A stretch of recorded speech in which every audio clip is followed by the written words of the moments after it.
Welcome to Victoria Rumble Room. I'm Robin Adair. With me, as always, my co-host with the most, John Juricic. And boy, this is an exciting time. A Sunday election call for a national election in Canada. It's about time. We've been waiting for this. Mark Carney, he's looked at the polls. They show he actually has a slight lead, at least with some of them. He's gonna jump right in while the water's warm, and we'll see if he floats. That's the big question. And I wonder, John, we've had 10 years of Liberal government. Mark Carney is the new face, but everybody else is the same. It's the same old crowd. Do you think Canadians are willing to forgive and forget if, in fact, they were that angry at Justin Trudeau? Oh, boy. Okay, here are my thoughts. First of all, I'm glad it's being called. I have big problems with the Prime Minister of our country being an unelected official. So well done. Okay, you need to be in Parliament and you need to be going through the scrutiny of a Canadian democratic process. We also need stable government. The world is falling apart around us. It's changing around us. So we need this to happen to battle Trump. As far as who and what Canadians think, and if they look back or they look forward, somebody has got to read the room, capture the zeitgeist. Canadians are pissed. They're angry at Trump, and they want to hurt him. Okay, that's it. Whoever captures that the most is the winner of this next election. And I do think Trump is the dominating preoccupation of Canadians right now. There's so much hatred, but there's also a lot of restlessness about how does Canada pull away from the Americans? How can we have the economic ability to be able to be independent, get away from being 80% reliant on our exports to the United States? Because who knows, Donald Trump may just be the beginning. Everybody thinks, well, Donald Trump, he'll be gone in another 3 years. Well, that's not necessarily the case. We could have a series of these guys. This could be a long-term problem with the United States. So, we have to look at different things. We have to look, for example, at what Mr. Carney is going to do about getting the economy moving forward. And our biggest industries by far in terms of how much money they make for the country are oil and gas. And yes, there's some pollution from oil and gas. And yes, we need to be conscious of that. We need to work on, all the different green programs to try to be able to become a cleaner, better country and, reduce the chance of burning up the planet. I'm in favor of all that, but we still have to make the economy zing. And you're not going to make it zing by creating more bureaucracies and hiring more civil servants. You have to have people working with work boots. You have to have industry moving forward. And what's Mr. Carney talking about? Well, he's talking about removing the carbon tax. That's great. But then he says at the same time he's going to increase the amount of taxation he places on the industries that are actually emitting the carbon. So that'd be the oil and gas industry. So what are they going to do? They're going to pass that on. So, we're going to take away the carbon tax, and lo and behold, you're going to get taxed over here. And I don't see that advances anything. It doesn't help build the confidence that we need for our industries in oil and gas development. And at the same time, if we're not building up our natural resources and not building up our economy, John, how are we going to deal with Donald Trump's tariffs? Well, very pragmatic analysis. And you and I lean that way. We lean toward solution-orientated answers. Pierre Poilievre has been providing those. One might think, what are the conservative policies? Oh, they're right there. They're laid out. However, look, as I mentioned, people are going to be voting emotionally. We are in hot times. Pierre Poilievre, you got to be a little nicer. Okay? Continue with the solution-orientated. Please look forward. As you stated, we could have 2 or 3 of these Republican kooks in office in the U.S. How is Canada going to survive for multiple generations? We don't need to see what Trudeau did wrong. We know that. We're stuck here with his problems. So that's how I'm reading it. How will Canadian voter view pragmatic, solution-oriented policy versus Kill him now. But we're dealing on a basis of a big taxation increase through these tariffs. Suddenly our groceries get more expensive. Suddenly people are going to be out of work. We are in the middle of a crisis and we don't know how this is going to play out. This could be a very difficult time, and Donald Trump is the man behind the levers on this. That's why he's public enemy number one in Canada. And really, I find it hard to believe that, he says he prefers the Liberals to win this with Mr. Carney. I wonder whether he wouldn't prefer to deal with Conservatives and Mr. Poilievre. However, what you can be sure of, and I believe, is that 90% of Canadians, according to a recent poll, say no. An absolute giant no to becoming Americans and becoming the 51st state. And the numbers are just about as high, John, in the United States right now. Robin, there's been a significant shift in Canadian voter sentiment over the last 3 months. Donald Trump, we don't know what he's going to say in the next 10 minutes. We could literally do another show every half an hour reacting to that man's statements, okay? But the polling that's indicating that the Liberals potentially might be leading, the Conservatives have collapsed, to me, is all irrelevant. Campaigns matter. Elections matter. And we have proof of that on the West Coast because that happened to us in our recent history. We had an NDP leader very high in the polls, and within a campaign, Christy Clark was able to turn that around and become premier of the province. Campaigns matter, moments matter. I don't know how a non-elected, non-politician is going to handle a difficult media and campaign. So who's going to win, John? Okay, I have a prediction. I do have a prediction. So I don't think Poilievre's going to change. I don't think leopards change their skin. And I think if he doesn't become more accommodating to most Canadians, that's going to hurt him. Carney, on the other hand, he's got extraordinary experience in creating successful policies for countries. Now, so there's Poilievre and his very and Conservatives and their very practical policies win over Canadian sentiments?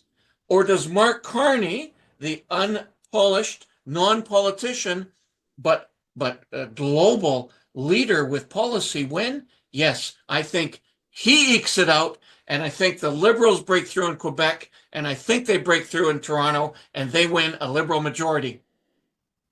And I think the opposite. I think what's going to happen is Mark Carney is going to get into the election race, and suddenly he's going to have to face scrutiny from all sides. The media will be all over this. He won't have the comfortable press gallery group, which is mainly comprised of senior reporters who don't like Pierre Poilievre.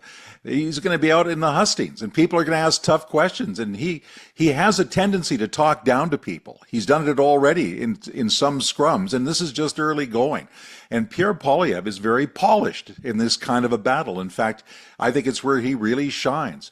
I agree that Pierre Poilievre needs to soften. He needs to show that he's not just a bunch of mottos, that there's substantive policy and ideas and motivations and a love of the country behind all of this. And John, he's drawing giant crowds. There was a huge, it was wall to wall in Sudbury just the other day. He's packing the crowds on Vancouver Island. He's packing the crowds everywhere.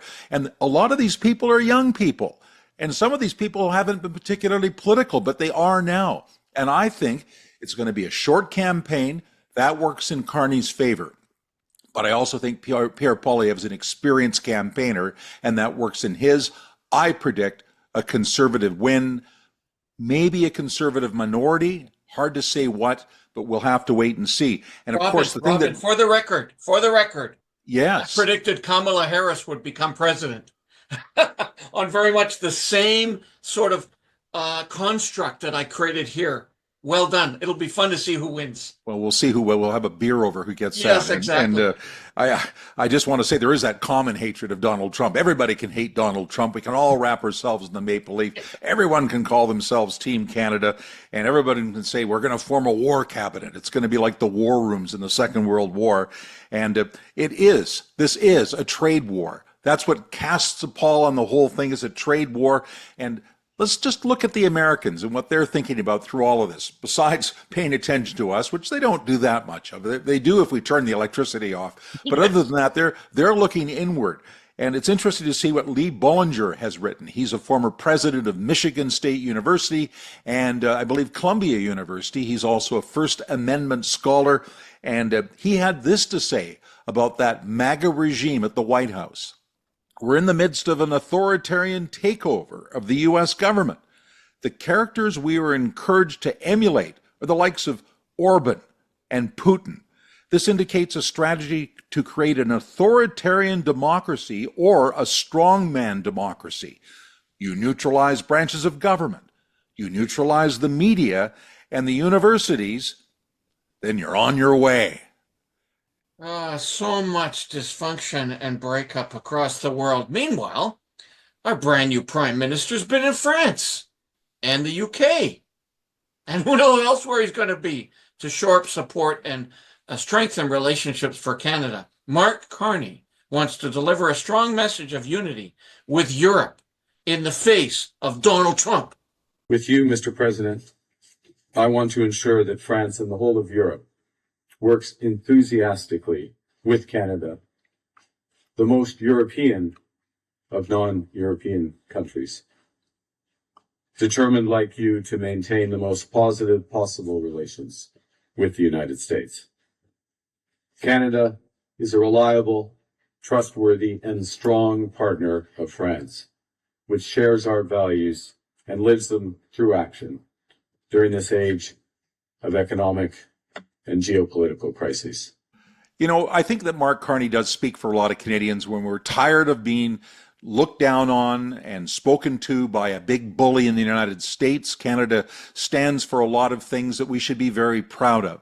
And whether you like Mark Carney or not, or whether you're planning on supporting him, he certainly has been doing well in the polls. The latest Angus Reid actually had the Liberals ahead.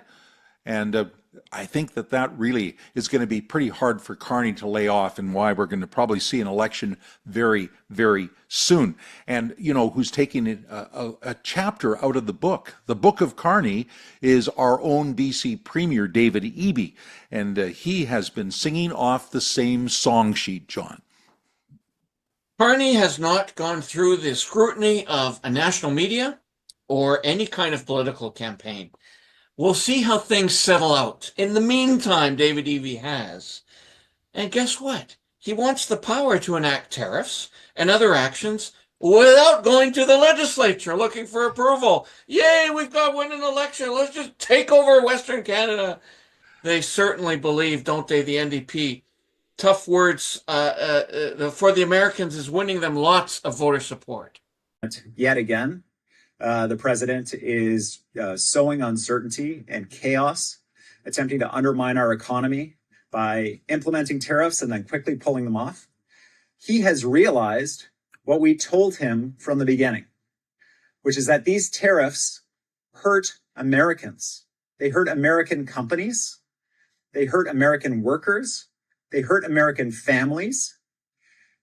And what's also hurting is the uncertainty that the continued threat and removal of tariffs has on our country here in Canada.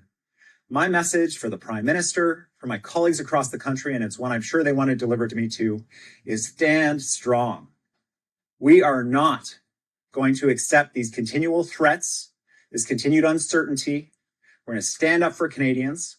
This is unacceptable. And we're going to ensure that the Americans understand how pissed off we are, how unified we are, how committed we are to working as a country to stand up for each other and our own independence on our own 2 feet. And I say we don't let up until the president takes the threat off the table. All right, so David Eby's looking for some new powers, and how is he going to use this power? Well, he's already talking about a threat of tariffs on vehicles, transportation vehicles that are bringing goods across Canada from the border around Washington all the way up to Alaska. And he's talking about tariffs on that route. His message is if Trump thinks that the U.S. doesn't need Canada, well, then think again. Trade wars only hurt people. They don't benefit anybody. This is our message to Donald Trump. This is our message to all Americans. We don't want this fight. We didn't sign up for it, but that doesn't mean we're not going to arm ourselves. Fascinating, that no other premier is looking for authoritarian control like David Eby just has. So you want to wonder to yourself, nonetheless, this threat with Alaska is real, and Alaska Trucking is, their truckers, and specifically their government, is getting angry. Wow, like we don't know that response. Officials in Juneau are talking about changing the law so that cruise ships no longer need to stop in Canadian ports. Oh my gosh. Imagine how things would change in Victoria and Vancouver without all those tourist dollars. It would be devastating for Victoria, let alone Vancouver. So here to talk about tariffs, here to talk about all of these effects on BC and Canadian business is Al Smith. Al is the executive director of the Saanich Peninsula Chamber of Commerce, an area that houses over 100 manufacturers, most of them dealing with the U.S. So why don't we zoom him in? It's an interesting time. It feels a little bit like the pandemic, the beginning of the pandemic again, right? Because there's that level of uncertainty of supply chains and like a lot of the business challenges that happened then, like take the pandemic itself out. I feel like we're kind of back into, the global supply chain was disrupted and all of that kind of stuff happened in the pandemic. And I feel like we're heading back into a moment of that potentially. I mean, the biggest challenge is nobody really fully knows the extent of where this is going. It's just rhetoric, half of it, but then some things are real. And so there's a lot of uncertainty and unknown. And I think that's the biggest effect that we're seeing on people right now is definitely that unknown of what the problems and challenges could be. I think that's the biggest fear and biggest challenge right now is trying to get yourself around what could be. But what we do know is that Premier Eby is saying he wants to put some penalty, some tariff on vehicles going from the border to Alaska. And that is one of the things that's really propelling Alaskan officials to say, well, if you do that, we're pulling our cruise ships. So in some ways, the battle's on and we're engaged.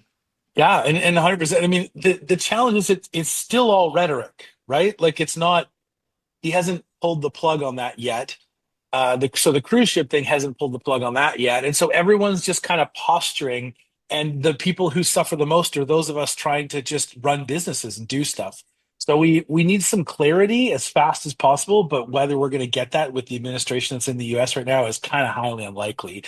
And I think that the challenges that we're going to face are going to be mostly around supply lines and sales, like so people selling into the US. The way we can start looking around this is, and it's probably a good thing for us to start looking for new customers that aren't in the US, for those of us who are based on selling to the US, looking for new supply lines.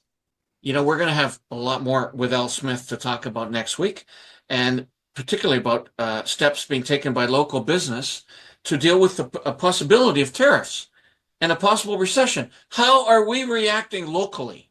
All right. This tariff issue is only getting uglier and uglier and worse. You can believe it's not going to get better soon. And the guy who's created this crisis, guess who? The big orange one down in the States, Donald Trump. It just goes on, John. Heavy tariffs around the world. Heavy tariffs for Canada, Mexico, of course, Asia, Europe. The European Union is already figuring out how they're going to cope with all of this this trade war, this brewing trade war that gets worse and worse, it seems, every time we turn around. And it's tearing apart world security, and that's a big concern.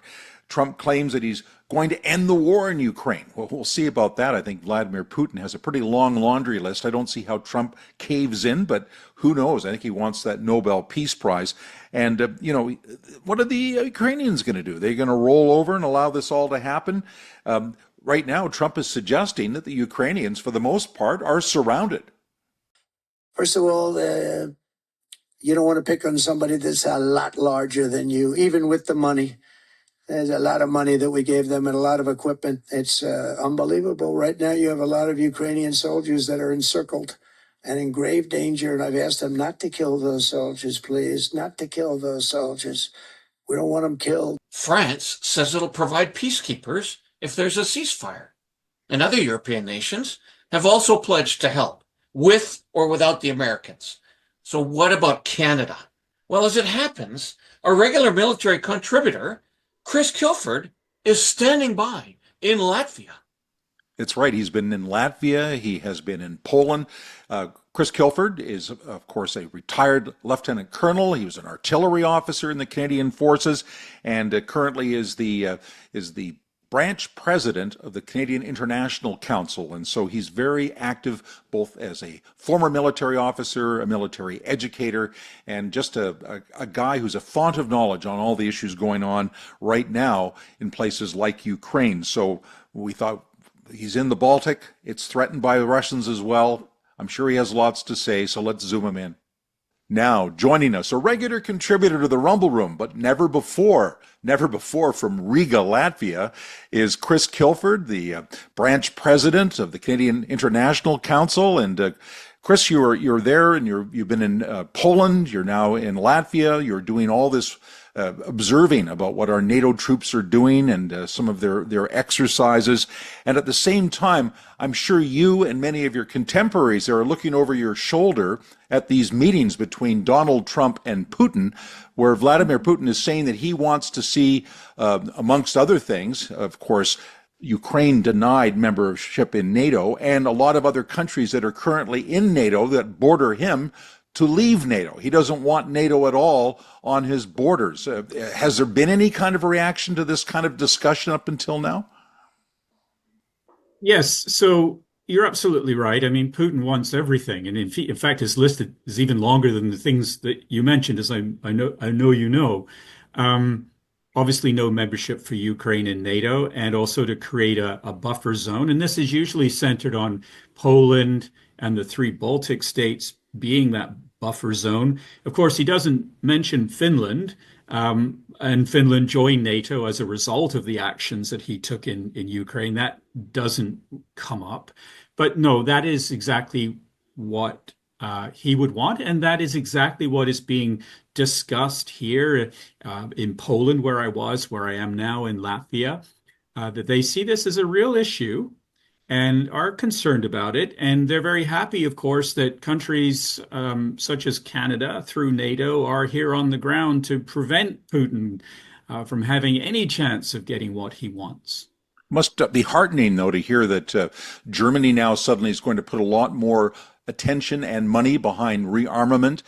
France is promising to come out and act as observers and buffers and peacekeepers in Ukraine if there is going to be indeed a peace there, or at least a ceasefire. That must hearten that at least the European powers are stepping up. Yes, they are. But I think the real story is Poland. So I had just come from Poland, where we got to see our Canadian soldiers who are in Poland training the Ukrainian military. But we also had a chance to meet with Canada's ambassador to Poland and to visit the Polish Institute of International Affairs. And what you learn from, being here and talking to people on the ground is how serious Poland takes the threat that is presented by Russia, and that they are rearming at an incredible rate, potentially spending up to 5% of their GDP on defense when all is said and done. And we're talking about not the typical procurement issues you run into Canada, where we seem to take endless years go by before we acquire anything. Poland's taking immediate action, acquiring tanks and other large pieces of equipment in 2 to 3 years. For example, buying 1,000 main battle tanks from South Korea, and artillery as well. I mean, they really do take this seriously here. I think sometimes it escapes us in Canada because we are far away, even though we are in Latvia and so on. But for the Canadian public, I think it escapes us how serious people are taking the threat from Russia. Well, that's a great segue for me, Chris. First of all, so great to have you on the show. Thank you for talking to us from potentially a frontline battle line, nonetheless, when we last chatted with you, and since then, things have changed dramatically. And all of a sudden, you are now in the middle of what very much a representation of an exploding Canadian patriotism and nationalism, and what that means on the ground for us. So, my question to you: we talked about Canada's commitment and increasing commitment to armed forces to obviously ensure our national security, boundaries, our commitments. Do you suspect, and I hope that it won't be the answer you gave in the last a minute or two ago, but do you suspect this is going to happen a lot quicker now because of Donald Trump's threats? You mean like the potential threat to what's happening here? Well, sorry. Well, he's also talking about making us the 51st state, and he's also talking about occupying Greenland. I mean, and he intimates that Canada doesn't have an armed forces that can do very much of anything, and he's sort of leaning on that. He's not saying we're going to invade Canada, but he's intimating that we're just not doing our bit, and we're not worth worrying about. Yes, I don't want to downplay his comments, but it's clear that anybody that sits with Donald Trump in the Oval Office is in for a verbal bashing. We've seen it time and time again, whether it's the NATO Secretary General, all the way to the Irish president, and many, many others. We're all in for this verbal bashing that takes place, and poor Vladimir Zelensky can tell us all about it. Now, from the Canadian perspective, I said I don't want to downplay it, but let's be clear, it has galvanized Canadians around the flag. It has made us very angry. In some respects, it's made us feel like a small satellite state on the border with Russia. And what do countries like Ukraine and Georgia and others, Georgia in the past, say 2008, how do you feel when you're threatened by a big neighbor? What can you possibly do? Who do you turn to? And it makes you feel incredibly vulnerable. And I said to my Polish counterparts in the institute that we visited that the anger in Canada was immense, and I don't think it would go away tomorrow if suddenly everybody made up. It will have a lingering effect, and so it makes us more focused on who we are as a country, more focused on our defensive requirements. It's about time, really. We've let our military fall in numbers, fall in capabilities, and so forth, and we're finally waking up. And sadly, it's taken a combination of Putin and Trump to get us to this point when we never have been in this situation in the first place. It's interesting how this is coming along so quickly. He's only been in for a couple of months, and we're having these massive discussions. It's turning the world on its ear. And I'm thinking about what's happening now in Europe. And we just had the new Prime Minister, Mark Carney, go to France and England. Didn't go to the United States for his first official visits. He went to Europe, and we're looking for economic alliances. I suspect we're also looking at how our military alliances are going to line up. Do you see a recasting of NATO? Do you see, if Trump decides indeed to pull back on the U.S.'s interest, at the very least, in NATO, that others will step forward, and will Canada play a more significant role if that happens? Well, there's certainly lots there. Trump, in terms of what he might do vis-a-vis NATO, will he pull back? I will say positively, he's actually done some good. He's really pushed on countries like Canada and others to step up and do more for defense. And so in some respects, he's had a positive effect. But anytime the United States begins to think that it doesn't have a role anymore in an organization like NATO, of course, it gets people very, very concerned because they are the glue. They are the glue. The European Union, and I'll tell you, people toss around the word Europe very loosely. Europe is not a single entity that thinks along the same lines. As you know, it's made up of many, many countries, from Hungary to Great Britain. Great Britain left the European Union. I mean, there's always tension. So Europe sometimes lacks that glue. Where is that centrism going to come from? Is it the British and the French? The British, French, the Germans, the Poles would say, no, we have a major role to play. We can lead you. So there's much to be done on the European European file. The United States is so important. Now, this afternoon, I was out in the field with our troops in Latvia. We have a big presence here. We have a huge commitment to the multinational brigade group we lead. 2,200 of the personnel are Canadian. The other sort of 1,200 are made up of a number of other nations. But the exercise I witnessed this afternoon, there was an American presence there.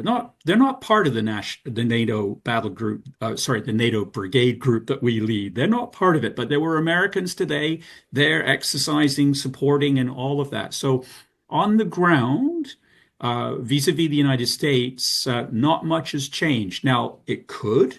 In fact, I've heard my colleagues tell me that in some cases where there are conferences, security conferences taking place, the American presence is far less than it ever was, or it's not there at all. So there's a lot of moving pieces still on the America file, and we're just going to have to wait and see how this plays out. In terms of Canada stepping up, sure, we can, but we've got to do some significant rebuilding to be in a position to do that. I want to ask you before we let you go.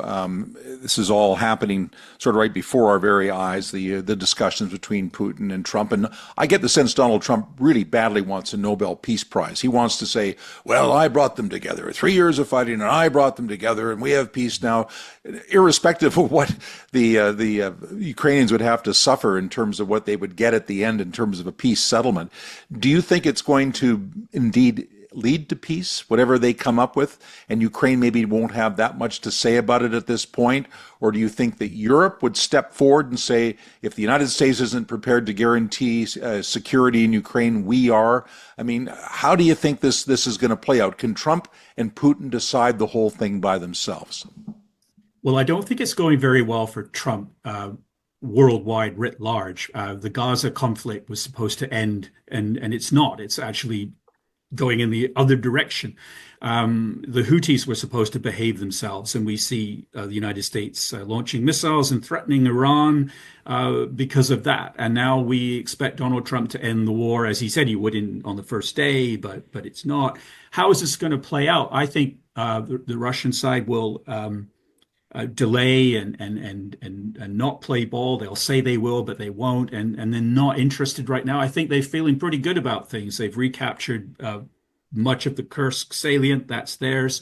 They'll push now in other areas. They won't probably feel the need for a ceasefire, and so will play along as long as they can. I think, here's my thought, that things are not going to go well because of this call, because the two sides are so far apart. I mean, Ukraine wants to return to the pre-2014 borders, and they want membership in NATO and all that sort of thing, and Putin's list is very long. I think Trump will get really frustrated, and what I hope, and I may be naive, is that he'll get so angry that he'll throw loads of sanctions on the Russians and then start upping the arming of Ukraine and go for it in round two and beat the pulp out of Putin. Because he'll be so angry that he's lost that deal. Always so interesting talking to Chris Kilford. We'll certainly have him back because, let's face it, these issues aren't going anywhere. And let's hope we can really rebuild our Canadian forces, and along with Canadian pride and being definitively Canadian going forward. It's all something we strive for, and we certainly strive for it in Victoria Rumble Room.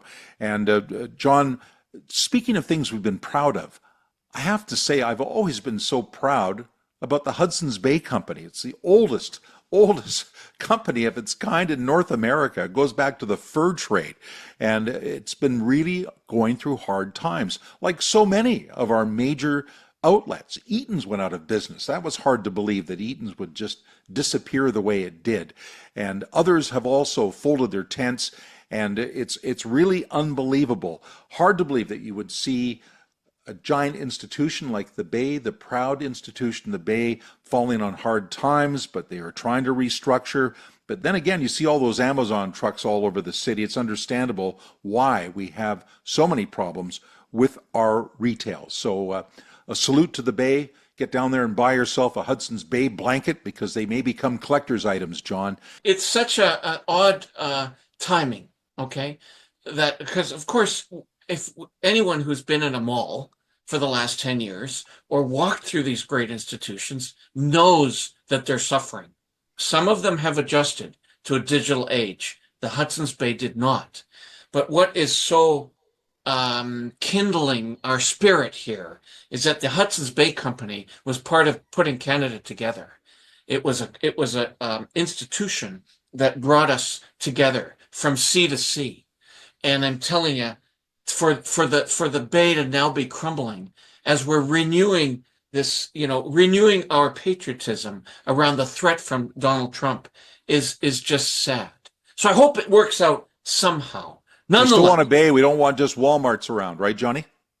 Hey, right? We want buy Canada, buy local, spend Canada, spend local. Okay? Let's get that message out there for damn sure. Now, thanks to everyone who watches us. Thanks to everyone who comments on us. Explosion of comments. Canadians are fascinated, as well as Americans commenting about our show. You can see us all over the place, and people do. All right. So we're on X, even though we don't like Elon Musk very much, but we're still on X. That's right. Even though he's curtailed our reach, we're on Facebook. All of our videos are on YouTube. We have a podcast site where you can listen to us through earphones. We're also on TikTok, and we are on Instagram. And thank you to Kelly Darwin, and thank you to West Shore Web Hosting, because we also have a website that has all of this stuff on it, including a brand new feature, which is some reflection and taste of the comments that our viewers put on onto our various platforms. So once again, as usual, as on a weekly basis, I am Yanni Juricic, one of the 90+% of Canadians who say no to Donald Trump and his shenanigans. We'll always remain Canadians, no matter what happens. And I'll also add, if they take an old guy with bad knees and no hair, I'd sign up tomorrow to defend our country, and if that's what it takes, all right? Even though I might have to do it from a desk or a chair, because might should never prevail over right. I'm John Juricic. And I'm Robin Adair, also one of the brave 90%. And may I suggest of the 90%, 100% buy-in to rumbling on.